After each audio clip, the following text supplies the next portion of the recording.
Hi everyone, today I'm doing a pudding, a chocolate with matcha tea pudding, and it's quite healthy, it's very filling and you need only a very little bit of it. I'm going to use raw cacao powder. The one I like here in London is by Raw Living. It's Peruvian unroasted organic cacao powder. And this one has quite sort of a smooth taste to it. Some of the cacao powder I find is just a little bit too harsh, a little bit too chocolatey, but this one I really like. I get this at Planet Organic in London. So I don't know, I'm afraid, what would be the equivalent in other countries, but it's worth trying out different ones because, and this is certainly my favourite at the moment. So raw cacao is sometimes by some people talked about like a superfood. I wouldn't call it superfood. I mean, the raw cacao powder does contain magnesium, sulfur, antioxidants, but to call it a superfood, I'm not completely comfortable with that. But it's nothing unhealthy really about it if you eat it in small doses. But if my kids didn't have raw cacao nibs every day, I wouldn't be that unhappy. Whereas if they didn't have cruciferous vegetables, I would be quite unhappy. Something that is a superfood that we are going to use in this pudding is matcha tea, and this is ceremonial matcha tea. You can see how small the tin is, and the little bag inside is even smaller. Now this amount costs like £26, but it's extremely potent. You only need the tiniest amount, and the antioxidants in here are just unbelievable. It contains a super antioxidant called EGCG. Do some research on that, it's quite interesting. It's also very good for speeding up your metabolism, so quite good if you want to lose weight. You can use it in a pudding like here, or put it in your smoothie in the morning, or you could just have it with a little bit of, tiny bit of stevia and a little bit of hot water like a tea, or without the stevia. It's just me, I'm a little bit ridiculous when it comes to herbal teas. I have to have some stevia in there.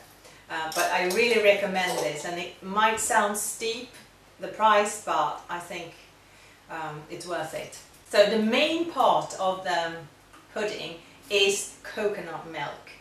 And I was just by mistake shaking it now, because you should absolutely not shake it. And what you should do is to get not the light one, but the set one. Not the cream, because some of the creams are too set. Some creams are softer and you can use them, but this one is sort of a regular coconut milk, not the light one. And what we're going to do is open it and only use the creamy part, not the water at all. So just put it in a bowl and mix it. And then you need 4 tablespoons of raw cacao powder.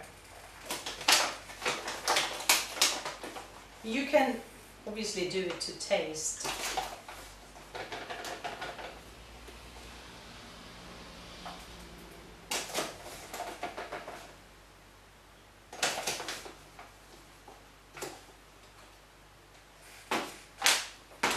And whisk it in.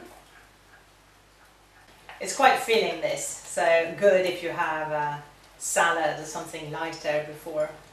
Well, that's what I think anyway. Now you also need a little bit of Himalayan crystal salt, just a little bit.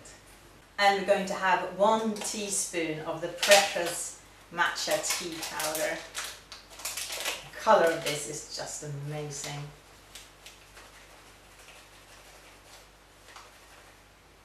Look at that. Tell me if you can see. Whoa. I also use 4 teaspoons of coconut sugar.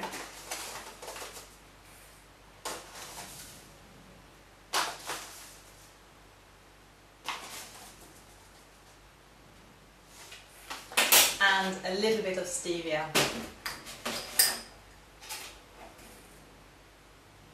Tiny. Just to bring up the sugary flavor. You also need some proper vanilla, either from a vanilla pod or like this one. It's very close to the proper stuff. 1 teaspoon of that.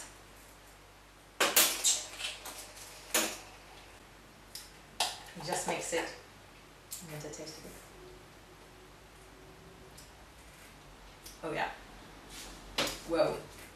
Very chocolatey, very intense, very creamy. I love it. Now, if you want to, you could just put it up in little shot glasses, or use one of these sort of baking devices if you want to make it a bit nicer. And if you want to, you can just sprinkle some toasted coconut. Now you put the chocolate pots in the fridge for about an hour. So here's my raw chocolate and matcha pudding. I hope you like it and that you will come back next week for another healthy recipe. Until then, have a great time and don't forget to subscribe if you're not already doing that. Take care, bye.